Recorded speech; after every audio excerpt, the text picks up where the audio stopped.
Good evening. ഞാൻ Donna. Kodanchery media. സന്ധ്യാവാർത്തയിലേക്ക് സ്വാഗതം. ജാമ്യമില്ലെങ്കിൽ ഒളിവിൽ പോകാം. ബോബിയുടെ നീക്കം പോലീസ് പൊളിച്ചതിങ്ങനെ. നന്ദി പറഞ്ഞ് ഹണി റോസ്. കൊച്ചി. മുൻകൂർ ജാമ്യം തേടാനും അത് ലഭിക്കും വരെ പ്രതി ഒളിവിൽ പോകാനുമുള്ള പഴുതുകൾ അടച്ചുകൊണ്ടായിരുന്നു ഹണി റോസിന്റെ പരാതിയിൽ എറണാകുളം സെൻട്രൽ പോലീസിന്റെ ദ്രുതഗതിയിലുള്ള നടപടികൾ. ADGP Manoj Abraham, Kochi CET police commissioner Putta Vimaladitya തുടങ്ങിയവരുമായി നടത്തിയ കൂടിക്കാഴ്ചയിൽ സർക്കാരിന്റെയും പോലീസിന്റെയും ഭാഗത്തുനിന്ന് പിന്തുണ ലഭിക്കുമെന്ന് ഹണി റോസിന് ഏറെക്കുറെ ഉറപ്പ് ലഭിച്ചിരുന്നു. ഇതിന്റെ അടിസ്ഥാനത്തിലായിരുന്നു അഭിഭാഷകരുമായി ചർച്ച ചെയ്ത ശേഷം വിശദമായ പരാതി ഹണി റോസ് നൽകിയത്. പോലീസ് ആകട്ടെ സമയം ഒട്ടും നഷ്ടപ്പെടുത്തിയില്ല. ബോബി ചെമ്മണ്ണൂർ കൺമുന്നിൽ തന്നെയുണ്ട് എന്ന് ഉറപ്പാക്കുകയായിരുന്നു പിന്നീട് ചെയ്തത്. തന്റെ സ്ഥാപനവുമായി ബന്ധപ്പെട്ട് ബോബി കർണാടകയിലേക്ക് പോകാൻ ഒരുങ്ങുന്നെന്നും പോലീസിന് വിവരം ലഭിച്ചിരുന്നു. അതുകൊണ്ട് തന്നെ പരാതി ലഭിച്ച മണിക്കൂറുകൾക്കുള്ളിൽ സെൻട്രൽ പോലീസ് സംഘം വയനാട്ടിലേക്ക് പുറപ്പെട്ടെന്നാണ് വിവരം. തുടക്കത്തിൽ ബോബി ചെമ്മണ്ണൂരിന്റെ പേര് പറയാതെ തന്നെ ഒരു വ്യവസായി എന്ന് സൂചിപ്പിച്ചുകൊണ്ട് താൻ നേരിടുന്ന ലൈംഗികാധിക്ഷേപങ്ങളെക്കുറിച്ച് ഹണി റോസ് സമൂഹമാധ്യമത്തിൽ കുറിപ്പ് പങ്കുവച്ചിരുന്നു. എന്നാൽ ഇതിന് താഴെ വലിയ തോതിലുള്ള സൈബർ ആക്രമണമാണ് ഹണി റോസിന് നേരിടേണ്ടി വന്നത്. ഈ വ്യവസായി ബോബി ചെമ്മണ്ണൂരാണെന്ന തരത്തിലും ചിലർ കമന്റുകളിട്ടിരുന്നു. അധിക്ഷേപം എല്ലാ പരിധിയും കടന്നതോടെ ഹണി റോസ് പരാതിയുമായി പോലീസിനെ സമീപിക്കുകയായിരുന്നു. പോലീസ് 30 പേർക്കെതിരെ കേസെടുക്കുകയും ഒരാളെ അറസ്റ്റ് ചെയ്യുകയും ചെയ്തു.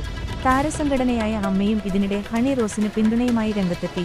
സമൂഹമാധ്യമത്തിലൂടെ തനിക്കെതിരെ അധിക്ഷേപം തുടരുമ്പോൾ മുന്നറിയിപ്പ് നൽകിയിട്ടും ബോബി ചെമ്മണ്ണൂർ നിലപാടിൽ മാറ്റം വരുത്തിയില്ലെന്ന് വന്നതോടെയാണ് ഉന്നത പോലീസ് ഉദ്യോഗസ്ഥരുമായി ഹണി റോസ് കൂടിക്കാഴ്ച നടത്തിയത്.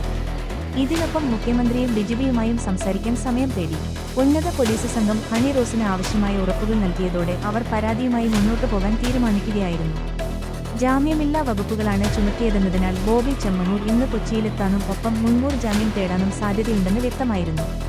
മുൻകൂർ ജാമ്യം നിഷേധിക്കപ്പെട്ടാൽ ഒളിവിൽ പോകാനും ഇത് സുപ്രീം കോടതി വരെ നീളാനും സാധ്യതയുണ്ടെന്ന് മനസ്സിലായതോടെയാണ് ദ്രുതഗതിയിലുള്ള പോലീസ് നടപടികളുണ്ടായത്. ലോക്കൽ പോലീസും അറിഞ്ഞില്ല. 1000 ഏക്കറിൽ രഹസ്യനീക്കം. ബോബിയെ കൊണ്ടുപോയത് സ്വകാര്യ വാഹനത്തിൽ. കൽപ്പറ്റ. ബോബി ചെമ്മണ്ണൂരിനെ കസ്റ്റഡിയിൽ എടുക്കാനുള്ള നീക്കം ലോക്കൽ പോലീസ് പോലും അറിഞ്ഞത് അവസാന നിമിഷം. എറണാകുളം സെൻട്രൽ പോലീസും വയനാട് SP തബൂഷ ബസുമതാരിയുടെ സ്ക്വാഡും ചേർന്നാണ് ഇന്ന് രാവിലെ 9 മണിയോടെ ബോബിയെ കസ്റ്റഡിയിലെടുത്തത്. വയനാട് മേപ്പാടിയിൽ 1000 ഏക്കർ എന്ന പേരിൽ ബോബി തേയില എസ്റ്റേറ്റും റിസോർട്ടുമുണ്ട്. ഈ റിസോർട്ടിൽ വെച്ചാണ് രാവിലെ പോലീസ് പിടികൂടിയത്. ജാമ്യമില്ലാ വകുപ്പ് പ്രകാരം ബോബിക്കെതിരെ കേസെടുത്തതിന് പിന്നാലെയാണ് പോലീസിന്റെ മിന്നൽ നീക്കം.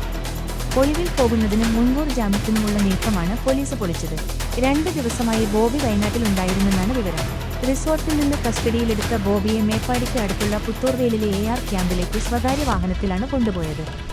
1.5 മണിക്കൂറോളം AR ക്യാമ്പിൽ ചെലവഴിച്ച ശേഷം 12 മണിയോടെ പോലീസ് വാഹനത്തിൽ എറണാകുളത്തേക്ക് കൊണ്ടുപോയി. ഇന്ന് പുലർച്ചെയാണ് എറണാകുളം പോലീസ് വയനാട്ടിലെത്തിയത്. രാവിലെ 7:30 റിസോർട്ടിലെത്തിയ സംഘം 9 മണിക്ക് ബോബിയെ കസ്റ്റഡിയിലെടുത്തു. AR ക്യാമ്പിലേക്ക് കൊണ്ടുവരുന്നതിനിടെയാണ് വിവരം പുറത്തറിഞ്ഞത്. മാധ്യമപ്രവർത്തകരെത്തിയപ്പോഴേക്കും ബോബിയെ AR ക്യാമ്പിൽ എത്തിച്ചിരുന്നു.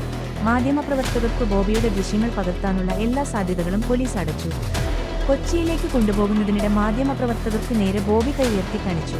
വയനാട്ടിൽ നിന്ന് റോഡ് മാർഗം കൊച്ചിയിലെത്താൻ 6 മണിക്കൂറെങ്കിലും എടുക്കും. വൈകിട്ട് 6 മണിയോടെ ബോബിയെ കൊച്ചിയിലെത്തിക്കുമെന്നാണ് വിവരം. മേപ്പാടിയിലെ പോലീസ് ഉദ്യോഗസ്ഥരും എറണാകുളം പോലീസിനൊപ്പമുണ്ട്. എല്ലാം ഏകോപിപ്പിക്കുക. മകനോടും സ്റ്റാഫ് അംഗങ്ങളോടും സംസാരിച്ച് ഉമ തോമസ്. സാധാരണ ജീവിതത്തിലേക്ക്. കൊച്ചി. കലൂർ സ്റ്റേഡിയത്തിലെ നൃത്തപരിപാടിക്കിടെ സ്റ്റേജിൽ നിന്ന് വീണ് ഗുരുതരമായി പരിക്കേറ്റ തൃക്കാക്കര MLA ഉമ തോമസ് സാധാരണ ജീവിതത്തിലേക്ക്.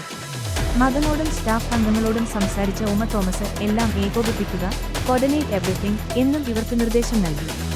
തന്റെ അഭാവത്തിലും ഓഫീസ് പ്രവർത്തനങ്ങൾ മുടങ്ങരുതെന്നും കൃത്യമായി പ്രവർത്തിച്ചിരിക്കണമെന്നും അവർ നിർദ്ദേശം നൽകിയെന്ന് ഉമ തോമസിന്റെ സോഷ്യൽ മീഡിയ ടീം MLAയുടെ ഫേസ്ബുക്ക് പേജിൽ പങ്കുവച്ച സന്ദേശത്തിൽ പറഞ്ഞു. ഒരാഴ്ച കൂടി ഉമ തോമസ് ICUവിൽ കഴിയേണ്ടി വരുമെന്നാണ് ഡോക്ടർമാരുടെ വിലയിരുത്തൽ. അപകടം നടന്നിട്ട് ഇന്ന് 10ാം ദിവസം. മെല്ലെ ജീവിതത്തിലേക്ക് പിച്ചവെക്കുകയാണ് നമ്മുടെ ഉമ ചേച്ചി. ശരീരമാസകലം കലശലായ വേദനയുണ്ട്.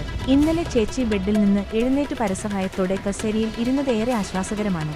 രാവിലെ മകൻ വിഷ്ണു അമ്മയെ കാണുന്നതിന് അകത്ത് പ്രവേശിച്ചപ്പോഴാണ് ഒപ്പമുള്ള സ്റ്റാഫ് അംഗങ്ങളെയും സോഷ്യൽ മീഡിയ ടീമിനെയും ഫോണിൽ വിളിക്കാൻ ആവശ്യപ്പെട്ടത്. ഏകദേശം 5 മിനിറ്റോളം നടത്തിയ കോൺഫറൻസ് കോളിൽ കഴിഞ്ഞ 10 ദിവസമായി ക്വാറന്റീനിൽ കഴിയുന്നതിന്റെ നിരാശയാണ് ആദ്യം പ്രകടിപ്പിച്ചത്. പിന്നീട് കോർഡിനേറ്റ് എവറിത്തിങ് എന്ന് പറഞ്ഞു. തന്റെ അഭാവത്തിലും ഓഫീസ് കൃത്യമായി പ്രവർത്തിക്കണമെന്നും MLAയുടെ തന്നെ ഇടപെടൽ ആവശ്യമായുള്ള അടിയന്തര സാഹചര്യങ്ങളിൽ നമ്മുടെ മറ്റ് നിയമസഭാ സാമാജികരുടെ സഹായം തേടണമെന്നും നിർദ്ദേശിച്ചു. മണ്ഡലത്തിൽ നടന്നുകൊണ്ടിരിക്കുന്ന വികസന പ്രവർത്തനങ്ങളുടെ പുരോഗതിയും കൃത്യമായി വിലയിരുത്തണമെന്ന് സ്റ്റാഫ് അംഗങ്ങൾക്ക് നിർദ്ദേശം നൽകി ചേച്ചി. വരുന്ന നിയമസഭാ സമ്മേളനത്തെപ്പറ്റി വിഷ്ണുവിനോട് ചോദിച്ചതടക്കം ചേച്ചി സാധാരണ ജീവിതത്തിലേക്ക് തിരിച്ചുവരുന്നതിന്റെ നല്ല സൂചനയാണ് നൽകുന്നത്.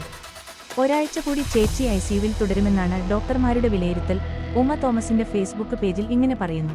ഇക്കഴിഞ്ഞ ഡിസംബർ 29-നായിരുന്നു അതിദാരുണമായ അപകടം നടന്നത്. ഗിന്നസ് റെക്കോർഡ് ലക്ഷ്യമാക്കി എന്ന പേരിൽ ഒരുക്കിയ 11,600 പേരുടെ നൃത്തപരിപാടിയിൽ മറ്റു വിശിഷ്ടാതിഥികൾക്കൊപ്പം പങ്കെടുക്കാനെത്തിയതായിരുന്നു സ്ഥലം MLA കൂടിയായ ഉമ തോമസ്. എന്നാൽ കലൂർ സ്റ്റേഡിയത്തിൽ കെട്ടിയ വേദിയിൽ നിന്ന് ഉമ തോമസ് താഴേക്ക് പതിക്കുകയായിരുന്നു.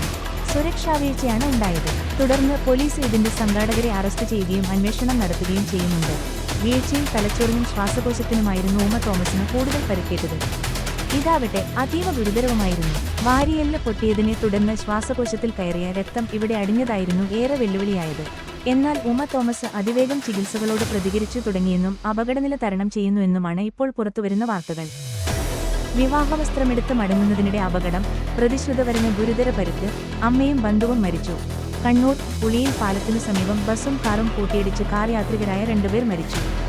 ഉളിക്കൽ കാലാങ്കി കയ്യുന്നുപാറയിലെ KT ബീന, ബീനയുടെ ഭർത്താവ് തോമസിന്റെ സഹോദരിയുടെ മകൻ മംഗളൂരു സ്വദേശി ലിജോ 37 എന്നിവരാണ് മരിച്ചത്. ബീനയുടെ ഭർത്താവ് KM തോമസ്, മകൻ KT ആൽബിൻ എന്നിവരെ ഗുരുതര പരിക്കുകളോടെ കണ്ണൂർ ശ്രീചന്ദ് ആശുപത്രിയിൽ പ്രവേശിപ്പിച്ചു. ആൽബിന്റെ വിവാഹത്തിനായി കൊച്ചിയിൽ വസ്ത്രങ്ങൾ എടുക്കാൻ പോയി കാറിൽ നാട്ടിലേക്ക് മടങ്ങുമ്പോഴാണ് അപകടം. തലശ്ശേരിയിലേക്ക് പോകുകയായിരുന്ന ബസുമായി ഇവർ സഞ്ചരിച്ച കാർ കൂട്ടിയിടിക്കുകയായിരുന്നു. ഇന്ന് രാവിലെ 8:10 അപകടം. കാറിൽ കുടുങ്ങിയ യാത്രക്കാരെ അഗ്നിരക്ഷാസേനയും നാട്ടുകാരും ചേർന്ന് പുറത്തെത്തിക്കുകയായിരുന്നു. കാർ പൂർണ്ണമായും തകർന്നു. അരമണിക്കൂറോളം ഇരിട്ടി മട്ടന്നൂർ റോഡിൽ ഗതാഗതം സ്തംഭിച്ചു. റിസോർട്ടിലെ കസേര മറിഞ്ഞ് ജനലിലൂടെ വീണു. മൂന്നാറിൽ 9 വയസ്സുകാരന് ദാരുണാന്ത്യം. തൊടുപുഴ മൂന്നാർ ചിത്തിരപുരത്ത് റിസോർട്ടിന്റെ 6ാം നിലയിൽ നിന്ന് വീണ 9 വയസ്സുകാരൻ മരിച്ചു. മൂന്നാർ ടി കാസ്റ്റിൽ റിസോർട്ടിലായിരുന്നു അപകടം. മധ്യപ്രദേശ് സ്വദേശി പ്രഭാ ദയാലാണ് മരിച്ചത്. റിസോർട്ടിലെ മുറിയിൽ കസേരയിൽ കയറി നിന്ന് സ്ലൈഡിംഗ് ജനൽ തുറന്ന കുട്ടി കസേര മറിഞ്ഞപ്പോൾ പുറത്തേക്ക് വീണുവെന്നാണ് വിവരം. വീഴ്ചയിൽ തലയോട്ടിക്ക് ഗുരുതരമായി പരിക്കേറ്റു. ഉടനെ ആശുപത്രിയിലേക്ക് കൊണ്ടുപോയി. അങ്കമാലിയിലെ സ്വകാര്യ ആശുപത്രിയിൽ എത്തിച്ചെങ്കിലും മരിച്ചിരുന്നു. ഇടുക്കി വെള്ളത്തൂവൽ പോലീസ് അസ്വാഭാവിക മരണത്തിന് കേസെടുത്തു. കലക്കീട്ടോ സ്വർണക്കപ്പ് തൃശൂരിന്, കാത്തിരിപ്പ് 25 കൊല്ലം. തൊട്ടുപിന്നിൽ പാലക്കാടും കണ്ണൂരും. തിരുവനന്തപുരം കാൽനൂറ്റാണ്ടിനു ശേഷം കൗമാരകലയുടെ കിരീടം തൃശൂരിന്റെ ശിരസിൽ. 63 മതസംസ്ഥാന സ്കൂൾ കലോത്സവത്തിൽ അവസാന നിമിഷം വരെ ആവേശം നിറഞ്ഞ ഫോട്ടോ ഫിനിഷ് പോരാട്ടത്തിലാണ് 1008 പോയിന്റോടെ തൃശൂർ ജേതാക്കൾക്കുള്ള സ്വർണക്കപ്പ് സ്വന്തമാക്കിയത്. 1007 പോയിന്റ് നേടിയ പാലക്കാടാണ് 2ാം സ്ഥാനത്ത്. കഴിഞ്ഞ വർഷത്തെ ജേതാക്കളായ കണ്ണൂർ 1003 പോയിന്റോടെ 3ാമതെത്തി. തൃശൂരിന്റെ 4ാം കിരീടനേട്ടമാണിത്. 1994, 1996, 1999 വർഷങ്ങളിലാണ് തൃശൂർ മുൻപ് ജേതാക്കളായത്.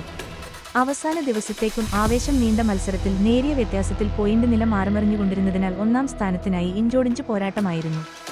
മറ്റ് ജില്ലകളുടെ പോയിന്റ് നില: കോഴിക്കോട് 1000, എറണാകുളം 980, മലപ്പുറം 980, കൊല്ലം 964, തിരുവനന്തപുരം 957, ആലപ്പുഴ 953, കോട്ടയം 924, കാസർഗോഡ് 913, വയനാട് 895, പത്തനംതിട്ട 848, ഇടുക്കി 817. സ്കൂളുകളിൽ 171 പോയിന്റുമായി ആലത്തൂർ ഗുരുകുലം HSS 1ാമതെത്തി. Vazhuthacaud Carmel higher secondary school 116 പോയിന്റോടെ 2ാം സ്ഥാനം നേടി.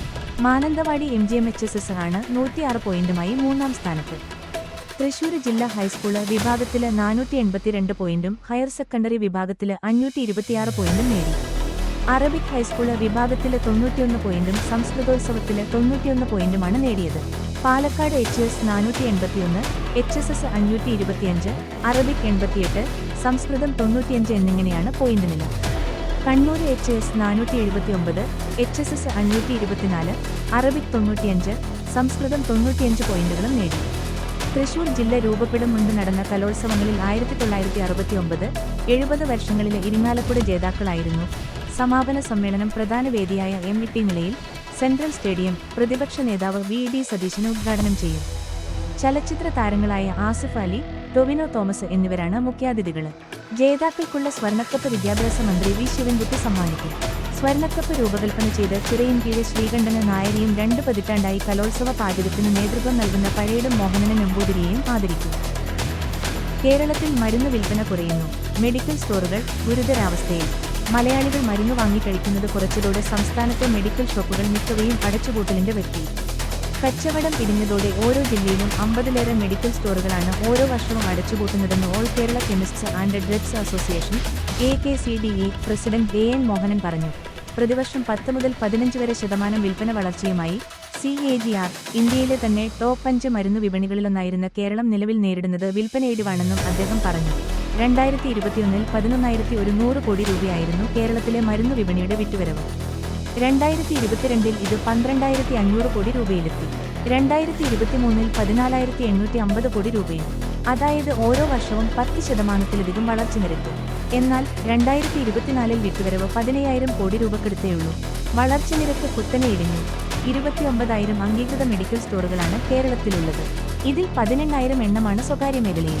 ബാക്കി ജനുഷതി, സേവന, നീതി തുടങ്ങിയവയും വൻകിട ശൃംഖലകളുമാണ്. മരുന്ന് വേണ്ടാത്ത മലയാളി. ഓപ്പറേഷൻ അമൃതിന്റെ ഭാഗമായി ഡോക്ടറുടെ കുറിപ്പടിയില്ലാതെ ആന്റിബയോട്ടിക് മരുന്നുകളുടെ വിൽപ്പന സർക്കാർ വിലക്കിയത് മെഡിക്കൽ ഷോപ്പുകളുടെ വരുമാനത്തെ സാരമായി ബാധിച്ചുവെന്ന് AN മോഹനൻ പറഞ്ഞു. കുറിപ്പടിയില്ലാതെ മരുന്ന് വിൽക്കരുതെന്ന് നിർദ്ദേശിക്കുന്നതാണ് antimicrobial resistance intervention for total health അഥവാ ഓപ്പറേഷൻ അമൃത് ക്യാമ്പയിൻ. ഇത് നടപ്പായതോടെ വിറ്റുവരവിൽ 500 മുതൽ 700 വരെ കോടി രൂപയുടെ ഇടിവുണ്ടായെന്ന് അദ്ദേഹം പറഞ്ഞു. വൻകിട മെഡിക്കൽ സ്റ്റോർ ശൃംഖലകൾ ആദായനിരക്കിൽ വിൽപ്പന ആരംഭിച്ചതും കുറിപ്പടിയില്ലാതെ തന്നെയുള്ള ഓൺലൈൻ മരുന്ന് വിപണിയുടെ പ്രവർത്തനവും മെഡിക്കൽ സ്റ്റോറുകളെ പ്രതിസന്ധിയിലാക്കുകയാണെന്നും അദ്ദേഹം പറഞ്ഞു. കുറിപ്പടിയില്ലാതെ മരുന്നുകൾ ഓൺലൈനിൽ കിട്ടുമെന്നത് സാമൂഹിക പ്രത്യാഘാതം സൃഷ്ടിക്കുമെന്നും സർക്കാർ ഇക്കാര്യത്തിൽ ഇടപെടണമെന്നും അദ്ദേഹം ആവശ്യപ്പെട്ടു. 98% പുറത്തുനിന്ന്. പ്രമേഹം, ഹൃദ്രോഗം തുടങ്ങിയ രോഗങ്ങൾക്കുള്ള മരുന്നുകളാണ് കേരളീയർ കൂടുതലും കഴിക്കുന്നത്. ഡയബറ്റോളജി, കാർഡിയോളജി, ന്യൂറോസൈക്യാട്രി, വിറ്റമിൻ മരുന്നുകളാണ് കൂടുതലും. കേരളത്തിന് ആവശ്യമുള്ള മരുന്നുകളിൽ 98% മറ്റ് സംസ്ഥാനങ്ങളിൽ ഉൽപ്പാദിപ്പിക്കുന്നവയാണ്. സംസ്ഥാനത്തെ ഔഷധ വ്യാപാരികളും ഈ മേഖലയിലെ പ്രമുഖരും ചേർന്ന് എറണാകുളം പുത്തൻകുരിശിൽ 5 കോടി രൂപ പ്രാഥമിക നിക്ഷേപത്തോടെ കൈനോഫാം ലിമിറ്റഡ് എന്ന മരുന്ന് നിർമ്മാണ സ്റ്റാർട്ടപ്പ് സംരംഭം ആരംഭിച്ചിരുന്നു. ആന്റിബയോട്ടിക്സ്, കൈനോബാർ എന്ന പേരിൽ പാരസെറ്റാമോൾ, പനി, ജലദോഷം തുടങ്ങിയവയ്ക്കുള്ള മരുന്നുകൾ തുടങ്ങിയവ കമ്പനി വിപണിയിൽ എത്തിക്കുന്നുണ്ട്. കുറഞ്ഞ വിലക്കാണ് വിൽപ്പന. ഇന്ത്യയിലെ മൊത്തം മരുന്ന് ഉപഭോഗത്തിൽ 7%-ഓളം വിഹിതവുമായി 5ാം സ്ഥാനത്താണ് കേരളം. ഉത്തർപ്രദേശ്, മധ്യപ്രദേശ്, മഹാരാഷ്ട്ര, ബംഗാൾ സംസ്ഥാനങ്ങളാണ് മുന്നിലുള്ളത്. MLA മാത്രമല്ല പ്രതിഭ അമ്മയുമാണ്. എക്സൈസിന് തെറ്റുപറ്റിയെന്ന് പാർട്ടിക്ക് അഭിപ്രായമില്ല. ആലപ്പുഴ പ്രതിഭ MLAയുടെ മകനെതിരെ എക്സൈസ് കേസെടുത്തത് അന്വേഷിച്ച ശേഷമാണെന്നും എക്സൈസിന് തെറ്റുപറ്റിയെന്ന് പാർട്ടിക്ക് അഭിപ്രായമില്ലെന്നും CPM ജില്ലാ സെക്രട്ടറി ആർ നാസർ. എക്സൈസിനെതിരെ പ്രതിഭ പറയുന്നത് അവരുടെ അഭിപ്രായമാണ്. MLA മാത്രമല്ല പ്രതിഭ ഒരു അമ്മയുമാണ്. മകൻ തെറ്റ് ചെയ്തിട്ടില്ലെന്നാണ് അവർ വിശ്വസിക്കുന്നത്. അമ്മ എന്ന നിലയിൽ ഒരു സ്ത്രീയുടെ വികാരമാണ് അവർ പ്രകടിപ്പിച്ചതെന്നും നാസർ പറഞ്ഞു. കായംകുളത്ത് ഒരാൾ മാത്രമേ പാർട്ടി വിട്ടുപോയിട്ടുള്ളൂവെന്നും നാസർ പറഞ്ഞു. ബിപിൻ സി ബാബു ജില്ലാ പഞ്ചായത്ത് അംഗത്വം രാജിവെക്കാത്തത് അന്തസ്സില്ലാത്തതുകൊണ്ടാണ്. കുട്ടനാട് സീറ്റ് CPM ഏറ്റെടുക്കുമെന്ന കാര്യം അജണ്ടയിലില്ല. ഇപ്പോൾ ഇത് NCPയുടെ സീറ്റാണ്. അത് പാർട്ടി ഏറ്റെടുക്കുന്നതിനെപ്പറ്റി ആലോചന ഉണ്ടായിട്ടില്ല. ഘടകകക്ഷിയെ ജയിപ്പിക്കേണ്ടത് പാർട്ടിയുടെ കടമയാണ്. സുധാകരനു കേരളത്തിൽ വലിയ അംഗീകാരമുണ്ട്. അദ്ദേഹം നല്ലൊരു കമ്മ്യൂണിസ്റ്റാണ്. ആ ജനപിന്തുണയുണ്ട്. 75 വയസ്സ് കഴിഞ്ഞവരെ ഒഴിവാക്കാൻ തീരുമാനിച്ചു. അങ്ങനെയാണ് അദ്ദേഹത്തെ ഒഴിവാക്കിയത്. ഇത്തവണയും 75 കഴിഞ്ഞവരെ ഒഴിവാക്കും. സുധാകരൻ ജില്ലാ സമ്മേളനത്തിൽ പങ്കെടുത്തു. സെമിനാർ ഉദ്ഘാടനം ചെയ്യുമെന്നും നാസർ പറഞ്ഞു. കഴുത്തിൽ തണുപ്പ് തോന്നി നോക്കിയപ്പോൾ മൂർഖൻ പാമ്പ് ചുറ്റിയ നിലയിൽ തിരുവനന്തപുരം. തൊഴിലുറപ്പ് ജോലിക്കിടെ വിശ്രമിച്ച 51-കാരന്റെ കഴുത്തിൽ മൂർഖൻ പാമ്പ് ചുറ്റി. വെള്ളനാട് കടിയൂർക്കോണം CN ഭവനിൽ ഷാജിയുടെ കഴുത്തിലാണ് പാമ്പ് ചുറ്റിയത്. അത്ഭുതകരമായാണ് ഷാജി രക്ഷപ്പെട്ടത്. ഇന്നലെ ഉച്ചയ്ക്ക് ശേഷമായിരുന്നു സംഭവം. കാരിക്കോണം സെന്റ് ജോസഫ് പള്ളിക്ക് സമീപമുള്ള ഒരു പുരയിടത്തിലായിരുന്നു ജോലി. ഭക്ഷണം കഴിച്ച് ജോലി സ്ഥലത്ത് വിശ്രമിക്കുകയായിരുന്നു ഷാജി. കഴുത്തിൽ തണുപ്പ് അനുഭവപ്പെട്ടതോടെ ഞെട്ടി എഴുന്നേറ്റപ്പോഴാണ് മൂർഖൻ പാമ്പ് കഴുത്തിൽ ചുറ്റിയത് തിരിച്ചറിഞ്ഞത്. ഉടൻ തന്നെ അദ്ദേഹം പാമ്പിനെ കൈകൊണ്ടെടുത്ത് വലിച്ചെറിഞ്ഞു. തലനാരിഴക്കാണ് കടിയേൽക്കാതെ രക്ഷപ്പെട്ടതെന്ന് സഹപ്രവർത്തകർ പറയുന്നു. മറ്റ് തൊഴിലാളികളും സമീപത്തുണ്ടായിരുന്നെങ്കിലും പാമ്പ് എവിടെ നിന്ന് വന്നതാണെന്ന് ആരും കണ്ടില്ല. ഷാജി വലിച്ചെറിഞ്ഞ മൂർഖൻ സമീപത്തുണ്ടായിരുന്നവരുടെ നേരെ തിരിഞ്ഞതോടെ കൂടെയുണ്ടായിരുന്ന തൊഴിലാളികൾ അടിച്ചിരുന്നു. മറ്റ് ആരോഗ്യ പ്രശ്നങ്ങളൊന്നും ഇല്ലാത്തതിനാൽ ഷാജിയും കൂട്ടരും ജോലി തുടർന്നു. ഇന്നും അതേ പുരയിടത്തിൽ തൊഴിലുറപ്പ് ജോലി നടത്തുന്നുണ്ടെങ്കിലും രാത്രിയോടെയാണ് പണി. വർഷങ്ങളായി ആൾതാമസമില്ലാതെ കാട് കയറിയ 5.5 ഏക്കർ സ്ഥലമാണ് തൊഴിലുറപ്പ് തൊഴിലാളികൾ വൃത്തിയാക്കുന്നത്. ചെറിയ പാമ്പുകളെ കണ്ടിട്ടുണ്ടെങ്കിലും ഇത്ര വലിയ മൂർഖൻ അവിടെ ഉള്ളതായി ശ്രദ്ധയിൽപ്പെട്ടിട്ടില്ലെന്ന് മറ്റു ജോലിക്കാർ പറഞ്ഞു. വാർഷികാഘോഷവും യാത്രയയപ്പ് സമ്മേളനവും നടത്തി. കോടഞ്ചേരി നെല്ലിപ്പൊയിൽ സെന്റ് ജോൺസ് ഹൈസ്കൂളിൽ വാർഷികാഘോഷവും ദീർഘകാലത്തെ സർവീസിന് ശേഷം അധ്യാപക വൃത്തിയിൽ നിന്നും വിരമിക്കുന്ന അധ്യാപിക ബീന ജോർജിന്റെ യാത്രയയപ്പ് സമ്മേളനവും നടത്തി. Kodanchery panchayat president Alex Thomas ഉദ്ഘാടനം ചെയ്ത ചടങ്ങിന് അധ്യക്ഷസ്ഥാനം വഹിച്ചത് സ്കൂൾ മാനേജർ ഫാദർ ജോർജ് കറുകമാലിയാണ്. താമരശ്ശേരി രൂപത കോർപ്പറേറ്റ് എഡ്യൂക്കേഷണൽ ഏജൻസിയുടെ മാനേജരായ ഫാദർ ജോസഫ് പാലക്കാട് അനുഗ്രഹ പ്രഭാഷണം നടത്തി. സ്കൂൾ ഹെഡ്മിസ് ഷില്ലി സെബാസ്റ്റ്യൻ സ്വാഗതം ആശംസിച്ച ചടങ്ങിന് നന്ദി പറഞ്ഞത് സിസ്റ്റർ അന്നമ്മ KT ആണ്. Kodanchery higher secondary headmaster Binu Jose, PTA president Wilson Tharappel, vice president Sabu Avannur, staff പ്രതിനിധി ഷിജി KJ, വിദ്യാർത്ഥി പ്രതിനിധി ജിൽന തെരേസ് എന്നിവർ ആശംസകളറിയിച്ച് സംസാരിച്ചു. വ്യത്യസ്തങ്ങളായ പ്രവർത്തനങ്ങളടങ്ങിയ സ്കൂൾ വാർഷിക റിപ്പോർട്ട് ഏവരുടെയും പ്രശംസ പിടിച്ചുപറ്റി. കുട്ടികളോടൊപ്പം അമ്മമാരുടെ നൃത്തച്ചുവടുകളും വേദിയെ സജീവമാക്കി. തുടർന്ന് അധ്യാപകർ, കുട്ടികൾ, രക്ഷിതാക്കൾ എന്നിവർ ചേർന്ന് അവതരിപ്പിച്ച ഗാനമേളയും ഉണ്ടായിരുന്നു. തിരുവമ്പാടിയിൽ ശബരിമല തീർത്ഥാടകർ സഞ്ചരിച്ച കാർ മറിഞ്ഞു, 5 പേർക്ക് പരിക്ക്. തിരുവമ്പാടി കോടഞ്ചേരി റോഡിൽ തമ്പലമണ്ണയിൽ ശബരിമല തീർത്ഥാടകർ സഞ്ചരിച്ച കാർ മറിഞ്ഞ് 5 പേർക്ക് പരിക്കേറ്റു. കർണാടകത്തിൽ നിന്നുള്ള ശബരിമല തീർത്ഥാടകരുടെ കാറാണ് നിയന്ത്രണം വിട്ടുമറിഞ്ഞത്. 2 പേരുടെ നില ഗുരുതരമാണ്. ബുധൻ പുലർച്ചെ 2:30യോടെയായിരുന്നു അപകടം. പരിക്കേറ്റവരെ മുക്കത്തെ സ്വകാര്യ ആശുപത്രിയിൽ പ്രവേശിപ്പിച്ചു. തമ്പലമണ്ണയിൽ പെട്രോൾ പമ്പിന്റെ സമീപത്താണ് അപകടം നടന്നത്. നിയന്ത്രണം വിട്ട കാർ മരത്തിലിടിച്ചു നിൽക്കുകയായിരുന്നു. തറപ്പേൽ ജോസിന്റെ മകൻ റോബിൻ, 49, അന്തരിച്ചു. മഞ്ഞപ്പിത്ത ബാധിതനായി ചികിത്സയിലിരുന്നു.